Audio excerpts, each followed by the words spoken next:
विद्यार्थी मित्रांनो, आज आपण जीएफसी या विषयातील दुसरे प्रकरण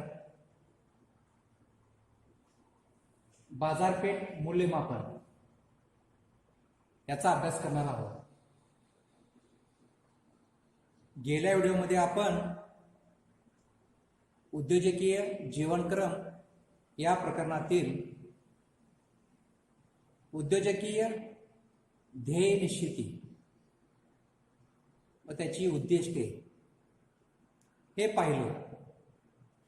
आज आपण दुसरं प्रकरण बाजारपेठ मूल्यमापन हे पाहणार आहोत. तर कोणताही व्यवसाय करत असताना तो व्यवसाय समाजासाठी व लोकांसाठी त्याचबरोबर ग्राहकासाठी आकार घेत असतो. कोणताही व्यवसाय हा ग्राहकाच्या दृष्टीने महत्त्वाचा असतो. त्यामुळे ते जे ग्राहक आहेत अशा ग्राहकांचा अभ्यास करणे हे अत्यंत महत्त्वाचे असते. कोणत्याही व्यवसायाचा ग्राहक हा अंतिम भोक्ता असतो. म्हणजे उत्पादन करण्याची जी एखादी वस्तू असेल त्याचा प्रत्यक्ष वापर करणारी व्यक्ती म्हणजे कोण असते? ग्राहक असते. त्यामुळं एखादा व्यवसाय किंवा एखादा प्रकल्प उभा करत असताना ग्राहकाचा अभ्यास करणे हे अत्यंत महत्त्वाचे आहे. बाजारपेठेच्या अभ्यासाअंतर्गत ज्यावेळी बाजारपेठेचा आपण अभ्यास करतो त्यावेळी तो कोणता प्रकल्प आहे आपण निवडलेला उत्पादन व उपक्रमाच्या अनुषंगाने बाजारपेठेचा आकार, ग्राहकांच्या अपेक्षा, आवडीनिवडी, ग्राहकाच्या मागणीचा अंदाज, स्पर्धक, किमतीचा अंदाज, वितरण पद्धती, जाहिरात व विक्रय वृद्धी म्हणजे विक्रीमध्ये वाढ करणे या सर्व घटकांचा अभ्यास करून व्यूहरचना करून आणि नियोजन करून आपण या सर्व गोष्टीसाठी हे सर्व नियोजन करताना किंवा कोणतीही व्यूहरचना करत असताना आपण बाजारपेठेचा अभ्यास करणे गरजेचा आहे. बाजारपेठेच्या अभ्यासातून आपण जो काही प्रकल्प निवडला आहे त्या प्रकल्पास किती वाव आहे याचं चित्र आपणास स्पष्ट होते. आपण जी काही ज्या वस्तूचं उत्पादन करणार आहोत, कोणता व्यवसाय करणार आहोत, त्याला ग्राहक वर्ग किती आहे, तो व्यवसाय आपला किती काळ टिकेल, हे सर्व ग्राहकावर अवलंबून असते. त्यामुळे बाजारपेठ कसा आहे याच्यावरती सुद्धा आपला व्यवसाय अवलंबून असतो. बाजारपेठ हे नेहमी गतिमान असते. त्याचबरोबर ते चिरंतर काळ म्हणजे जास्त काळ टिकणारं नसतं. बाजारपेठमध्ये नेहमी बऱ्याच हालचाली होत असतात. एखादी वस्तू जरी बाजारात पसंत केली किंवा एखादा कंपनीचं एखादी वस्तू, एखादी ब्रँडची एखादी जर वस्तू जर मार्केटला ग्राहकांनी पसंत केली तर नेहमी तीच वस्तू घ्यायला सांगता येत नाही. कारण मार्केटमध्ये नेहमी काय होत असते, सतत बदल होत असतो. ब्रँड नवीन नवीन ब्रँड येत असतात, स्पर्धक नवीन येत असतात. त्यामुळं बाजारपेठ गतिमान जरी असलं तर ते दीर्घकाळ टिकणारं कधीही बाजारपेठ नसतं. त्यामुळे नेहमी आपणास या बाजारपेठेचा डोळसपणे अभ्यास करायला पाहिजे. नेहमी बाजारपेठेवरती सतत आपलं लक्ष असायला पाहिजे, त्याचं निरीक्षण करायला पाहिजे आपण. आणि त्यासाठी आपण बाजारपेठेचा वेगवेगळ्या पद्धतीने संशोधन सुद्धा करायला पाहिजे. तसा पाहिलं तर ग्राहक हा कोणत्याही व्यवसायाचा, अर्थव्यवस्थेचा तसेच व्यवसाय संस्थेचा विपणन कार्याचा केंद्रबिंदू असतो. विपणन म्हणजे काय शब्द या ठिकाणी? विपणनचा अर्थ काय? बाजारपेठ. तर ह्या सर्वाचा मेन केंद्रबिंदू कोण असतो? ग्राहक असतो. त्यामुळे ग्राहकांच्या गरजा, ग्राहकांच्या अपेक्षा पूर्ण होणे अत्यंत महत्वाचे असते.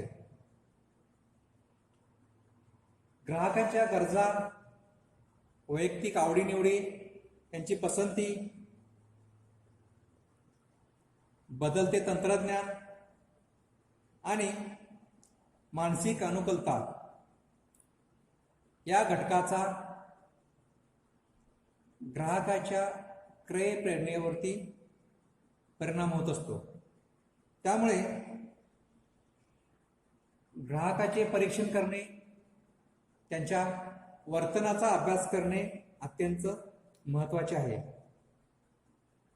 आणि त्यानंतरच वेगवेगळी नीती धोरणे स्वीकारून उद्योजक व्यवसायाची पुढील दिशा ठरवत असतो.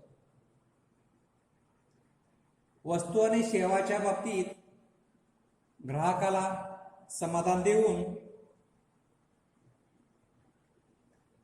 ग्राहकाचे मन जिंकण्याचे उद्योजक किंवा व्यावसायिक नेहमी प्रयत्न करत असतो. बाजारपेठेमध्ये प्रत्येक वस्तूचा असा विशिष्ट असा ग्राहक वर्ग असतो. ग्राहकाचे वय, आवडीनिवडी, उत्पन्न, गरजा, शिक्षण आणि सामाजिक प्रतिष्ठा यावरून ग्राहकाचे वेगवेगळे गट पडतात व त्या ग्राहकाच्या गटाप्रमाणेच बाजारपेठेचे वर्गीकरण होऊन वेगवेगळे विभाग पाडले जातात. या ग्राहक गटाच्या वैशिष्ट्यांचा आणि गरजांचा अभ्यास करून उत्पादित वस्तू हे जास्तीत जास्त कसं खपतील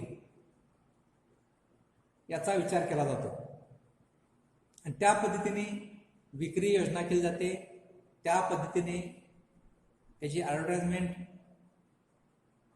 त्याचबरोबर ग्राहकाला लागणाऱ्या ज्या काय वस्तू आहे त्याची कुठल्या प्रकारचा आहे, ग्राहक गरीब आहे का श्रीमंत हे पाहून त्या पद्धतीनं त्या मार्केटला त्या वस्तू काय केल्या जातात, वितरित केल्या जातात.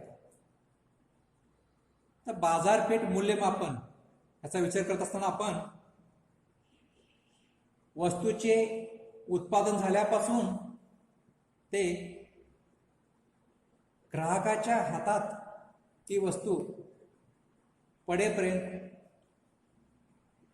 ह्या ज्या सर्व क्रिया आहेत. एखाद्या वस्तूचं उत्पादन केल्यानंतर समजा तुमचा व्यवसाय उत्पादनाचा असेल तर ज्या वस्तू तुम्ही उत्पादन करताय त्या वस्तूच्या उत्पादन क्रियेपासून ग्राहकाच्या हातात वस्तू पडेपर्यंत जी काही क्रिया केली जाते तिला विपणन असे म्हटले जाते. विपणन म्हणजे बाजारपेठ. वस्तूची विक्री सुरू होण्यापूर्वी विपणन कार्याला सुरुवात होते. म्हणजे ग्राहकांना आपण वस्तू माल विक्री करण्या अगोदर सुद्धा आपलं काय होत असतं, बाजारपेठ किंवा मार्केटचा सर्वे करत असतो. त्यामुळं विपणनची क्रिया म्हणजे बाजारपेठचे याचे जे सर्वेक्षण क्रिया आपण अगोदर करत असल्यामुळे विपणनची क्रिया आपली ही वस्तू ग्राहकाच्या हातात पडेपर्यंत याच्या अगोदर ही आपली विपणनची क्रिया काय होते, सुरू होत असते. ग्राहकांच्या गरजा आणि मागणी यांचं मूल्यमापन केले जाते. वस्तूची प्रत्यक्ष विक्री झाल्यानंतर सुद्धा ग्राहकांच्या गरजा आणि मागणी यांचे मूल्यमापन केले जाते.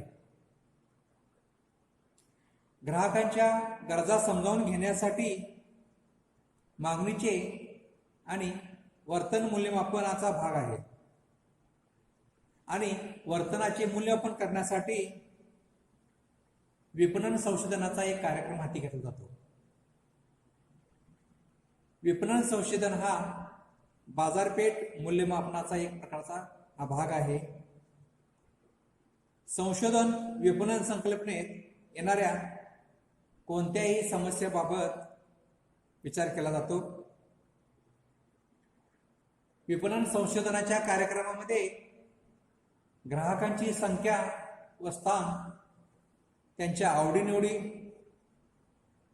बाजारपेठेतील उपलब्ध वस्तू, मालाची किंमत व इतर माहिती, वितरणाच्या वेगवेगळ्या पद्धती, स्पर्धेची तीव्रता आणि जाहिरातीची, आपण जी जाहिरात करणार आहोत त्या जाहिरातीची परिणामकारक मार्ग, ह्या सर्वाची माहिती हे विपणन संशोधनाच्या कार्यक्रमात घेतली जाते.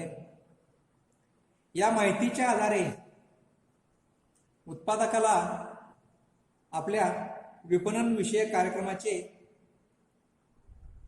अचूक मूल्यमापन करता येते. उत्पादकाला बाजारपेठेचा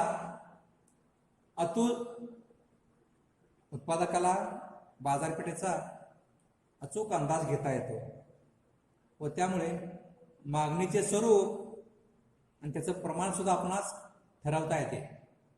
ग्राहकाला कोणत्या प्रकारच्या वस्तू आवश्यक आहेत, ग्राहकाच्या आवडीनिवडी काय आहेत आणि ग्राहकाला किती प्रमाणात वस्तू लागतात हे सुद्धा आपणास या विपणन संशोधनामुळे आपल्याला कळते.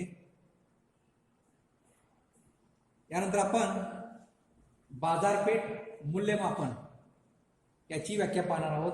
बाजारपेठ मूल्यमापन.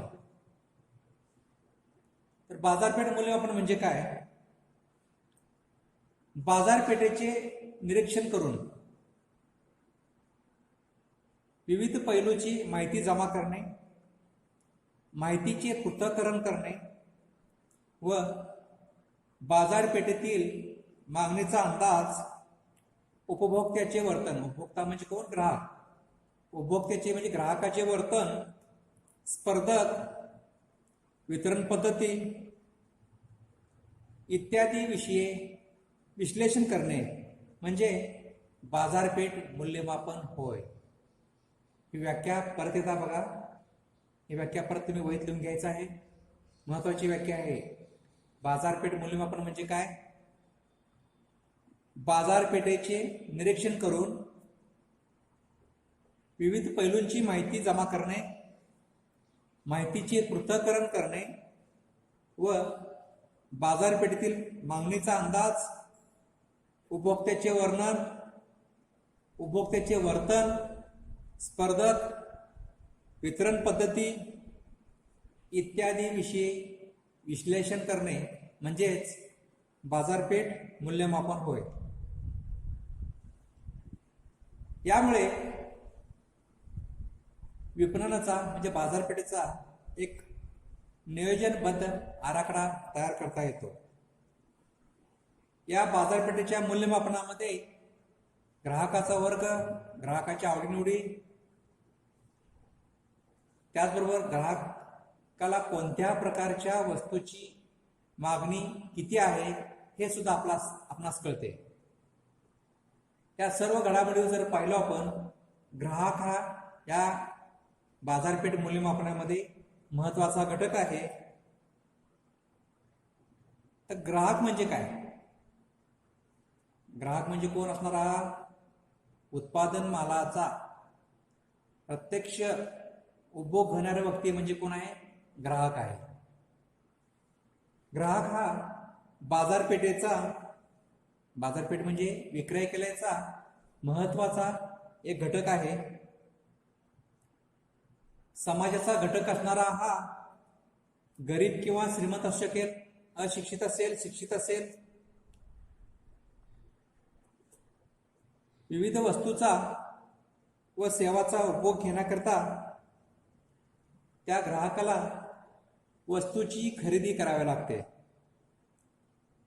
प्रत्येक ग्राहक हा विशिष्ट वस्तू किंवा सेवा ही आपली गरज, आवड व आर्थिक क्षमता पाहून ती विकत घेत असतो आणि परत त्याचा काय करत असतो, उपभोग घेत असतो. अशा त्या ग्राहकाची व्याख्या परत एकदा सांगतो तुम्हाला मी. ग्राहक म्हणजे काय, व्याख्या परत सांगतो बघा. बाजारपेठेतील उपलब्ध विविध वस्तू आणि सेवांचा उपयोग घेणारी व्यक्ती म्हणजे उपभोक्ता होय. व्याख्या ही नोट्स वर लिहून घ्या, ही सुद्धा व्याख्या महत्वाची आहे. ग्राहक म्हणजे काय, बाजारपेठेतील उपलब्ध विविध वस्तू किंवा सेवांचा उपभोग घेणारी व्यक्ती म्हणजे उपभोक्ता होय. अशा प्रकारे बाजारपेठ मूल्यमापन म्हणजे काय आणि ग्राहक म्हणजे काय हे आपण आज या व्हिडिओमध्ये पाहिलं. बाजारपेठेत मूल्यमापन ज्यावेळी आपण विचार करतो त्यावेळी ग्राहक हा यातील महत्वाचा घटक आहे. बाजारपेठ मूल्यमापन व ग्राहक या दोन्ही, हे जे दोन्ही व्याख्या आहेत तुम्ही आज नोट्स वहीत लिहून घ्या.